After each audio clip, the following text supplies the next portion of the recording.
இலங்கையில் ஒவ்வொரு வெள்ளிக்கிழமையும் ஏதாவது ஒரு பரபரப்பான சம்பவம் நடக்கும்ன்றது மீண்டும் ஒரு தடவை இன்று உறுதிப்படுத்தப்பட்டிருக்கிறது. எங்கள் எல்லாருக்குமே தெரியும், ரணில் விக்ரமசிங்க கைது செய்யப்பட்ட அந்த மிகவும் பரபரப்பான சம்பவம் இடம்பெற்றதும் ஒரு வெள்ளிக்கிழமை தான். அதே மாதிரி ஏராளமான துப்பாக்கிச் சூட்டு சம்பவங்கள், உயிரிழப்புகள், அது இது என்று சொல்லி கைதுகள் என்று சொல்லி நிறைய சம்பவங்கள் வெள்ளிக்கிழமையில தான் நடக்கும்.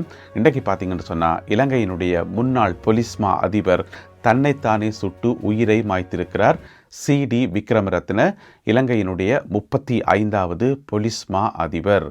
அப்போ ஒரு முன்னாள் பொலிஸ் மா அதிபர் தன்னைத்தானே சுட்டு உயிரிழக்கிறார்ன்றது ஒரு சாதாரண விஷயம் இல்லை. ஆரம்பத்தில் இது கொலையா தற்கொலையான்னு சொல்லி ஒரு குழப்பமாக இருந்தது.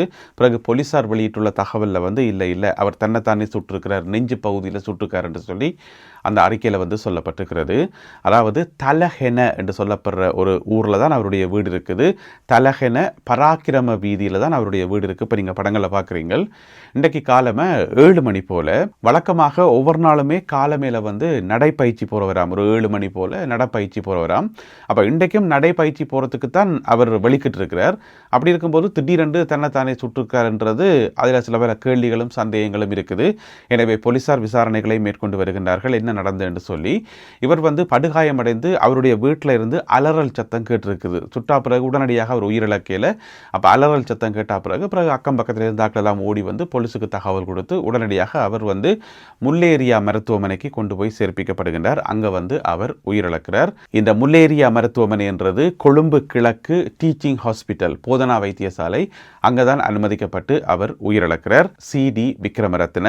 அவருடைய முழு பேர் என்னென்று பார்த்தீங்கன்னு சொன்னால் சந்தன தீபல் விக்ரமரத்ன. இதுதான் அவருடைய முழு பேர். இலங்கையினுடைய 35வது பொலிஸ் மா அதிபர். அதாவது இலங்கையினுடைய 34வது பொலிஸ் மா அதிபராக இருந்தவர் பூஜித் ஜெயசுந்தர. அதாவது ஈசர்குண்டு தாக்குதல் நடந்த சமயத்தில் அவர் பொலிஸ் மா அதிபராக ஐஜிபியாக இருந்தவர். பிறகு அவர் கட்டாய விடுப்பில் அனுப்பப்பட்டிருந்தவர். என்னென்னு சொன்னால், இந்த ஈசர்குண்டு தாக்குதல் சம்பந்தமாக நடந்த குளறுபடிகள் அதை ஒழுங்காக தடுக்கையில், தகவல் கிடைச்சின்னு தடுக்கையில் என்று சொல்லி அந்த மாதிரி கேஸில் அவர் கட்டாய விடுப்பில் அனுப்பப்பட்டவர். அதுக்கு பிறகு இவர் ஆக்டிங்காக இருந்தவர், ஆக்டிங் ஐஜிபியாக கொஞ்ச காலம் இருந்தவர். அதுக்கு பிறகு பார்த்தீங்கன்னு சொன்னால் 2020ஆம் ஆண்டு நவம்பர் மாதம் 27ஆம் திகதி 2020ஆம் ஆண்டு இவர் இலங்கையினுடைய 35வது பொலிஸ் மா அதிபராக பதவியேற்கிறார். அப்போ 2020ஆம் ஆண்டு நவம்பர் மாதம் என்று சொல்லிக்கல, யார் அப்போ ஜனாதிபதியாக இருந்தது? கோத்தாபய ராஜபக்ச ஜனாதிபதியாக இருந்தவர். அப்போ அவருடைய காலப்பகுதியில் தான் இவர் நீண்ட காலமாக பொலிஸ் மா அதிபராக இருந்திருக்கிறார். எனவே கோத்தாபய ராஜபக்ச ஆட்சி காலத்தில் இடம்பெற்ற பல சம்பவங்கள் சம்பந்தமாக இவருக்கு தகவல்கள் தெரியும் என்று சொல்லி எங்கள் எல்லாருக்குமே தெரியும். ஆனால் இவர் மேலே பர்சனலாக பெரிய அளவில் குற்றச்சாட்டுகள் இல்லை. லஞ்ச ஊழல்லையோ அல்லது முறைகேடுகள், வேறு கொலை சம்பவங்கள், அந்த மாதிரி பெரிய அளவில் பர்சனலான குற்றச்சாட்டுகள் இவர் மேலே இல்லை. இப்போ ஏனைய பொலிஸ் மா அதிபர்களோட ஒப்படைக்குள்ள, உதாரணமாக பூஜித் ஜெயசுந்தர, அதுக்கு பிறகு எல்லாருக்கும் தெரிந்த தேசபந்து தென்னக்கோனுடைய பட்டியல் எடுத்து வாசித்தாலே பெரிய பக்கமாக நீளும். ஆனால் அந்த மாதிரியான குற்றச்சாட்டுகள் இவர் மேலே இல்லை. ஆனால் நிர்வாக ரீதியாக இந்த போலீஸ் அதிகாரிகளுக்கு பணியிட மாற்றம் செய்கிறது, பதவி உயர்வு கொடுக்கிறது, இந்த மாதிரியான கேஸுகளில் இவர் சாட்சியாளராக பல வழக்குகளில் அழைக்கப்பட்டிருக்கார். அதாவது போய் சாட்சி சொல்லிட்டு வரணும் என்று சொல்லியே தவிர அவர் மேலே பர்சனலாக குற்றச்சாட்டுகள், கைதுகள், விசாரணைகள் அந்த மாதிரி எதுவுமே இல்லை. எனவே இப்படியான ஒரு பின்னணியில் எதுக்கு தன்னைத்தானே சுட்டு உயிரிழக்கணும் என்ற ஒரு கேள்வி இருக்குது.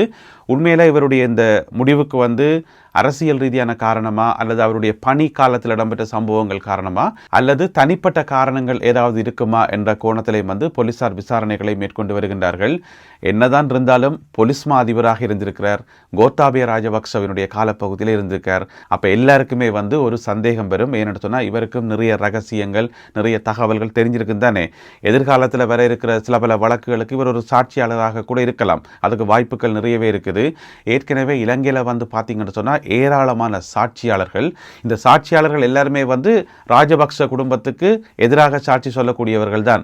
ஏன்னு சொன்னால், இவர் கூட சிடி விக்ரமரத்ன கூட ராஜபக்ச குடும்பத்தோட மிக நெருக்கமாக இருந்த ஒரு பொலிஸ் மா அதிபர் தான். இனி கோத்தாபய ராஜபக்ச காலத்தில் பொலிஸ் மா அதிபராக இருக்கிறார் என்று சொன்னால் அப்புறம் சொல்லவா வேணும். எனவே இவரும் ஒரு சாட்சியாளர் தான். எனவே சாட்சியாளர்கள் அடுத்தடுத்து ஏன் கொல்லப்படுகிறார்கள் இலங்கையில் என்றது, ஏன் இப்படி தங்களுடைய உயிர்களை தாங்களே மாச்சு ஒரு மர்மமான முறையில் அடுத்தடுத்து உயிரிழக்கிறார்கள் என்றது ஒரு பெரிய கேள்வியாக இருக்கிறது. அது ஒரு முடிவில்லாத ஒரு இது மாதிரி போய்கொண்டே இருக்குது. இப்ப கபில சந்திரசேன ஏன் உயிரிழந்தார் என்று சொல்லி யாருக்குமே தெரியாது. இந்த மாதிரி அடுத்தடுத்து ஒவ்வொருத்தராக உயிரிழக்கிறது ஒரு மிகப்பெரிய மர்மமாக இருக்கிறது. எல்லாருமே முக்கியமான சாட்சியாளர்கள். இந்த மாதிரியான ஆட்கள் தங்களுடைய உயிரை தாங்களே மாய்க்கக்குள்ள ஒரு வேலை செய்யலாம். அதான் சாக போறீங்களே, அப்போ என்ன செய்யலாம்னு சொன்னால் ஒரு பேப்பரில் என்னுடைய சாவுக்கு இவர் தான் காரணம், இன்னென்ன விஷயங்கள் இன்னார் பொறுப்பு என்று ஏதாவது ஒன்று எழுதிவிட்டீங்கன்னு சொன்னால் அது இந்த விசாரணைகளுக்கு பயங்கர உதவியாக இருக்கும். அதுதான் நீங்கள் சாக போறீங்களே, திரும்பி வரப்போகிறது இல்லை. அப்போ ஏதாவது ஒன்று எழுதிவிட்டீங்கன்னு சொன்னால், ஒரு துண்டு பேப்பர் எழுதிவிட்டீங்கன்னு சொன்னால் அது இந்த விசாரணைகளுக்காவது அட்லீஸ்ட் ஒரு உதவியாக இருக்கும். ஏன்னு சொன்னால் நீங்கள் செத்தாப்புறம் உங்களை ஒன்றுமே செய்ய முடியாது, பாதாள உலக குழுவை விட்டெல்லாம் பெருட்டெல்லாம் முடியாது. எனவே இவருடைய உயிரிழப்பு சம்பந்தமாக விசாரணைகள் இடம்பெற்று வருகின்றன. 1986 ஆண்டில் இலங்கை போலீஸ் சேவையில் இவர் இணைந்தவராம். அதுக்கப்புறம் பார்த்தீங்கன்னு சொன்னால் 2023 ஆண்டில் ரிட்டையர் ஆகியிருக்கார். 2023 ஆண்டு நவம்பர் மாதம் 25 அப்போ கிட்டத்தட்ட பார்த்தீங்கன்னு சொன்னால் ஒரு 35 வருடங்கள் சேவையில் இருந்திருக்கின்றார். பொதுவாக ஓல் ஓவராக பார்த்தா நல்ல அதிகாரி தான், பிழை சொல்கிற அளவுக்கு இல்லை, மற்ற போலீஸ் அதிபர்களோட ஒப்படைக்குள்ள நல்ல அதிகாரி தான். இருந்தாலும் அவருடைய சாவினுடைய மர்மம் தொடர்ந்து நீடிக்கவே செய்கிறது. இராணுவ புலனாய்வு பிரிவினுடைய முன்னாள் பணிப்பாளர் மேஜர் ஜெனரல் சுரேஷ் சாலே அவர்களுக்கு எதிராக இடையீட்டு மனுக்கள் போடப்பட்டது உங்கள் எல்லாருக்குமே தெரியும்.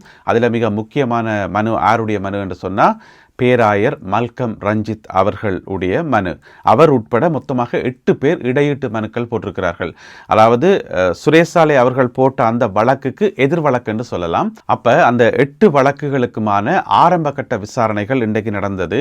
அதாவது விசாரணை என்று சொல்லி பெரிய அளவில் நடக்கையில் அந்த 8 கேஸும் எடுத்துக்கொள்ளப்பட்டு திகதி குறிக்கப்பட்டிருக்கிறது. எப்போ என்று சொன்னால் ஆகஸ்ட் மாதம் 4ஆம் திகதியும் 6ஆம் திகதியும் இந்த 8 மனுக்களும் விசாரிக்கப்படும் என்று சொல்லி இதில் சொல்லப்பட்டிருக்கிறது. இதில் பார்த்தீங்கன்னு சொன்னால் பேராயர் மல்கம் ரஞ்சித் அவர்கள் பிரதான வழக்கை போட்டிருக்கிறார். அவரோடு சேர்த்து இன்னும் ஒரு 7 பேர், மொத்தம் 8 பேர் இந்த வழக்குகளை போட்டிருக்கின்றார்கள்.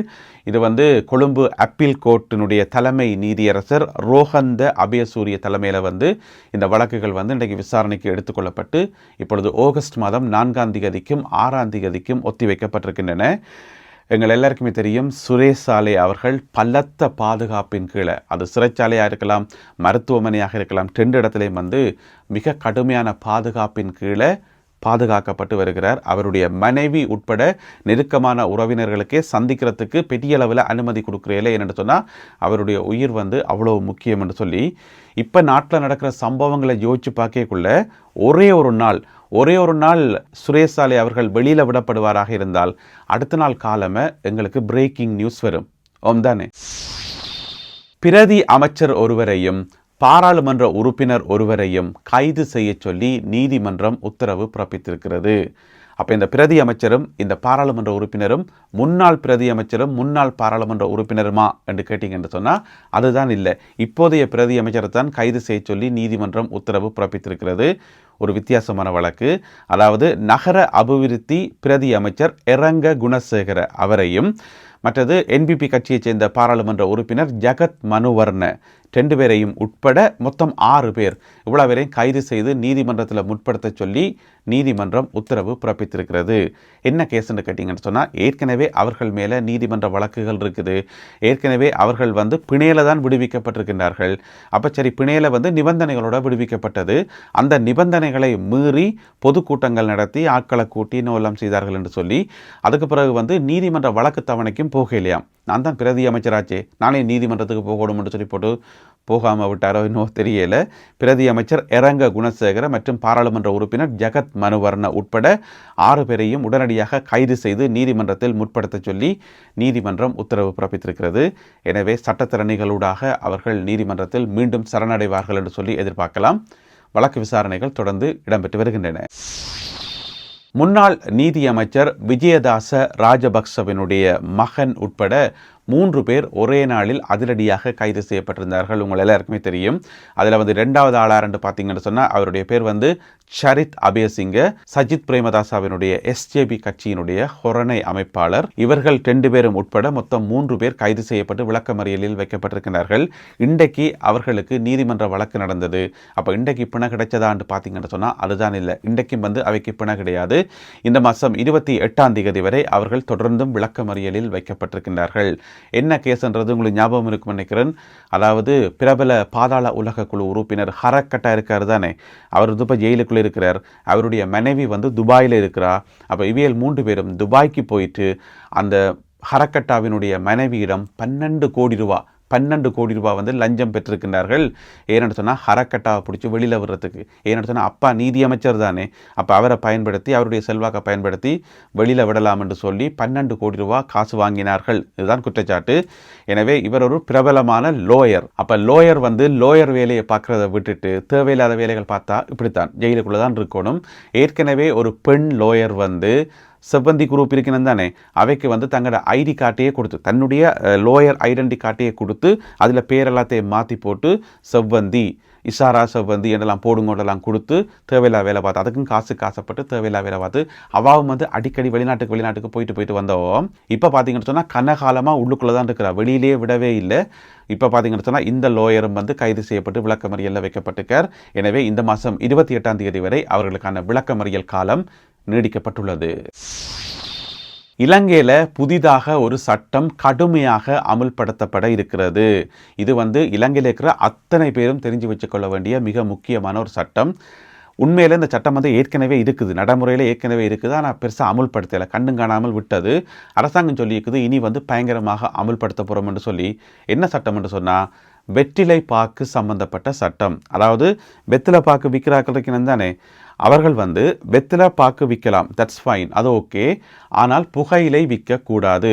வெற்றிலை பாக்கோட சேர்த்து புகையிலை விற்கக்கூடாது. அதையும் மீறி யாராவது புகையிலை விற்றால் அவர்களுக்கு 2000 ரூபாய் குற்றப்பணமும், அது கூட பரவாயில்லை என்று சொல்லலாம், 2000 ரூபா தானே என்று 6 மாதங்கள் சிறை தண்டனையும் வழங்கப்படும் என்று சொல்லி இந்த சட்டத்தில் சொல்லப்பட்டிருக்கிறது. ஏனென்று சொன்னால் இந்த புகையிலையால், அதாவது வெற்றிலை பாக்கு போடுறாக்கள் புகையிலையும் சேர்த்து போடுறதால வாய் புற்றுநோய் வருதாம். நிறைய பேருக்கு வாய் புற்றுநோய் வருதாம். இலங்கையில் ஒரு வருஷத்தில் 1750 பேர் தொடக்கம் 1900 இந்த ரேஞ்சுக்குள்ளே ஒவ்வொரு வருஷமுமே நிறைய பேருக்கு வாய் புற்றுநோய் வருது. காரணம் இந்த புகையிலை பிரச்சனையால் என்று சொல்லி.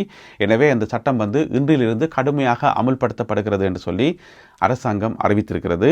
எனவே வெற்றிலை பாக்கு விற்பவர்கள் உங்களோட கடையில், பெரும்பாலான கடைகளில் வெற்றிலை பாக்கு விற்கிறது தானே, அதோடு சேர்த்து தயவு செய்து புகையிலையும் விற்க வேண்டாம். பிறகு 2000 ரூபா ஃபைனும் 6 மாத சிறை தண்டனையும் கிடைக்கும். அதுலேயும் பார்த்தீங்கன்னு சொன்னால் இந்த CAA என்று சொல்லுவது தானே, என்ன சொல்றது, நுகர்வோர் அதிகார சபை, அவர்கள் அந்த அதிகாரிகள் கட்டாயம் 6 வருஷத்தில் உங்களுடைய கடைகளுக்கு வருவார்கள். நீங்கள் வெற்றிலை பாக்கோட சேர்த்து புகையிலையும் கொடுக்குறீங்களா இல்லையான்னு செக் பண்ணுறதுக்கு கண்டிப்பாக வருவார்கள். அண்ணன் வெற்றிலை பாக்கு இருக்கோ, புகையிலை மட்டும் தாங்களேன் என்று சொல்லி கேட்கும்போது தூக்கி கொடுத்தீங்களோ அவ்வளோதான், கதை முடிஞ்சுது. எனவே அனைவரும் மிகவும் அவதானமாக இருக்கவும்.